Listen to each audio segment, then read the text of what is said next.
C'est reparti pour une nouvelle randonnée. Alors nous partons du même point de départ, mais nous allons faire une autre randonnée plus longue que celle d'hier. Toujours en compagnie de notre invité spécial, la guest star, donc Quentin Rousset, et avec Isabelle et moi. Donc les trois comparses.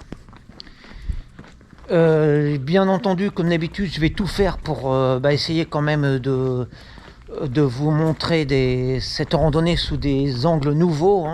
Je vais pas faire des répétitions de ce qu'on a fait hier. Je vais essayer d'être créatif dans la prise de vue, dans le montage et dans le discours de cette 6e randonnée. Pour votre plaisir et le nôtre.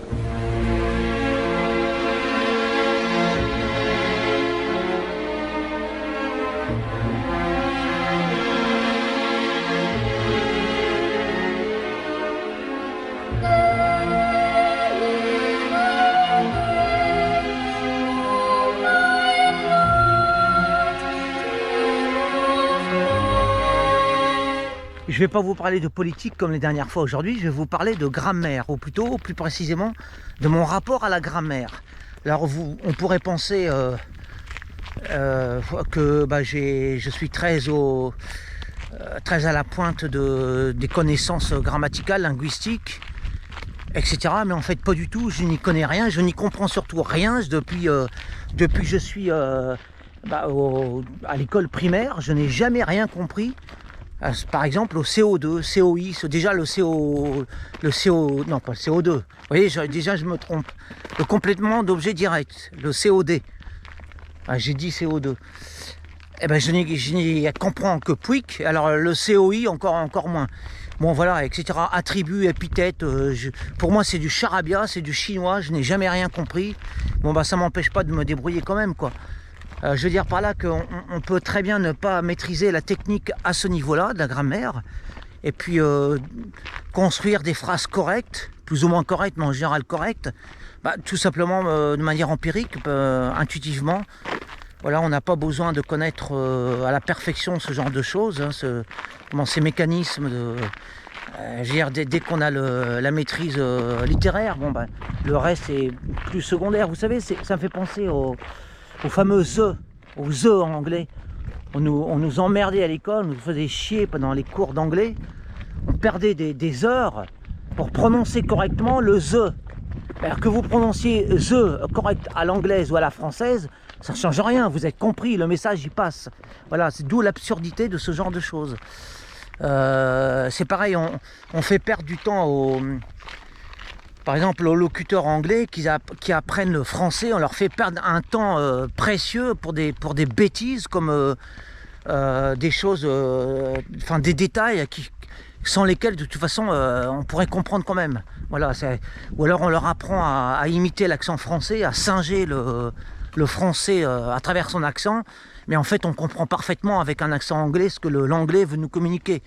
Voilà, sur des détails par exemple. Rien, vraiment des choses insignifiantes.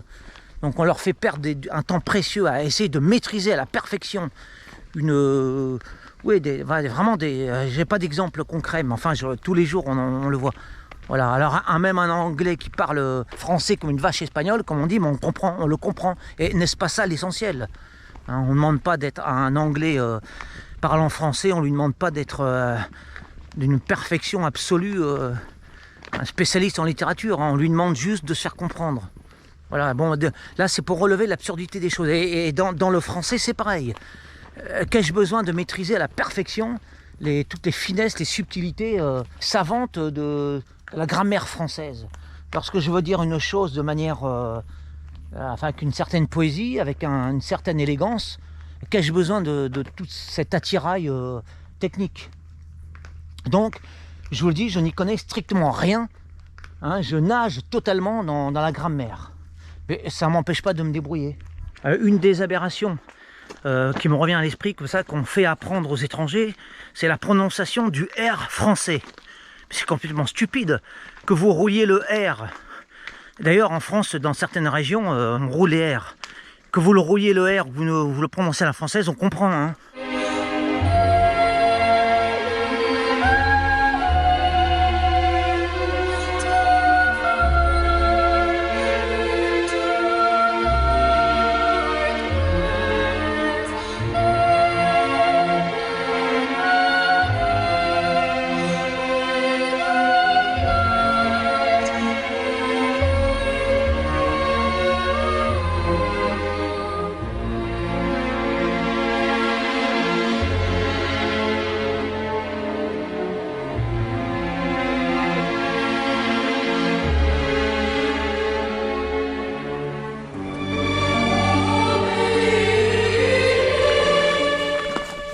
Voilà, cette randonnée bleue qui est la randonnée du hérisson ténébreux. La randonnée du bois des îles. Du bois des îles. Le circuit du bois des îles. Le circuit du bois des îles, bleu. Et non pas du hérisson Où t'as été chercher ça? azuré. Non, je dis que je sais plus. Et ben voilà, alors nous continuons. Hein.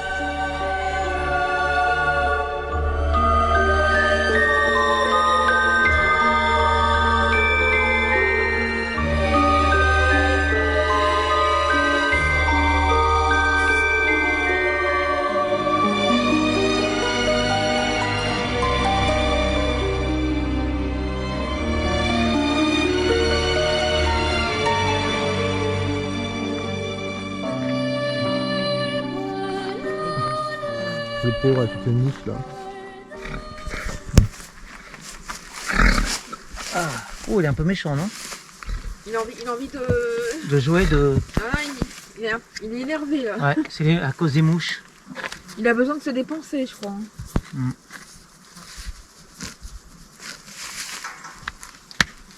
Ah, je le flatte. Je flatte le cheval. Et en même temps, je flatte. Ne faites pas trop fort quand même. Ouais. Je flatte ceux qui me regardent. Ils vont se dire, ah, Isara, elle aime les animaux, c'est quelqu'un de bien. Hein. Moi, je sais manipuler les foules, hein, comme un homme politique, en fait. Hein. Tu sais, les hommes politiques, c'est ça. Hein. Faut pas se leurrer, les gens sont naïfs hein, avec la politique. Moi, je suis pas dupe. Hein. Je sais bien les mener, mes suiveurs. Hein. Bon, il faut pas être dupe. Hein. Non, mais en même temps, je vous donne une leçon. Là, je suis sérieux. Hein. Je vous donne une leçon de psychologie de base. Hein. Lorsque je me mets à avec les animaux, ben, c'est pour vous plaire. Hein. Ne soyez pas dupes. Je le dis sans cynisme, au contraire, je le dis avec pédagogie. Hein. Arrêtez d'être bête.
Alors voilà, une précision, en fait, cette randonnée s'appelait la randonnée de Bois des Îles.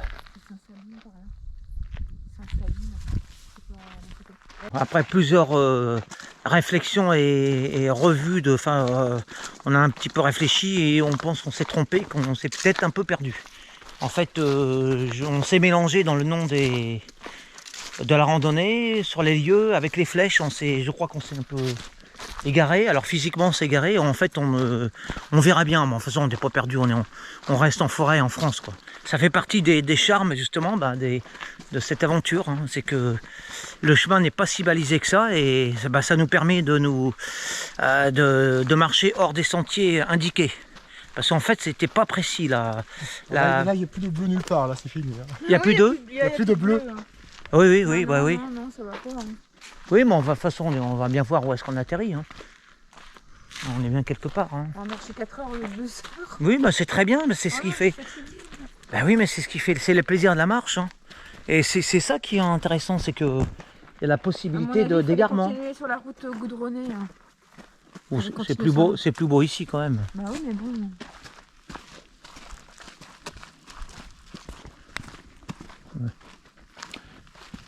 Alors donc prolongation. Hein. On ne sait pas pour combien d'heures encore de marche avant d'arriver à la civilisation.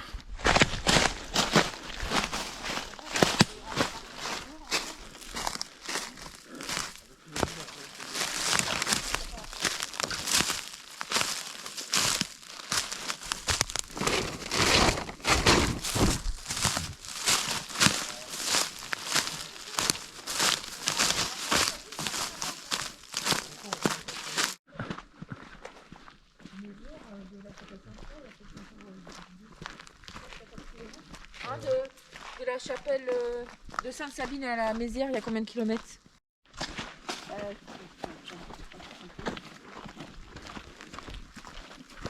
C'était tout à l'heure, fallait pas prendre la flèche, fallait continuer la route pour tourner, c'est pas grave. Pour la prochaine Bon, fois. bah alors, heureusement, on a croisé une dame qui nous a sauvés de là, hein, parce que une habitante du coin qui nous a montré le bon chemin. En fait, on était complètement égarés.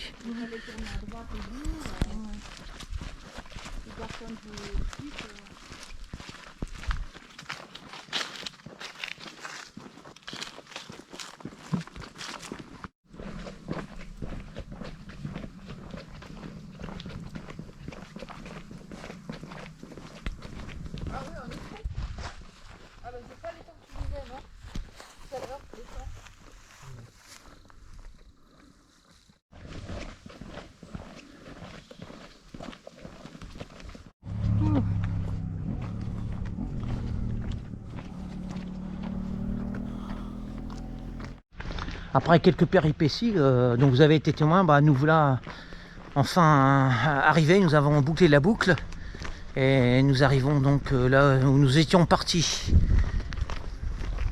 Alors je ne sais pas si vous aurez passé un bon moment parce que j'ai bien conscience qu'au bout de 6 fois c'est peut-être un peu répétitif pour vous. En tout cas pour nous c'était à chaque fois une découverte. Hein. Alors bon, j'ai bien conscience que pour vous ça peut être un petit peu lassant. Donc on va arrêter là. Peut-être le mot de la fin de la part d'Isabelle. Non. Bon alors Quentin. Fin. Fin.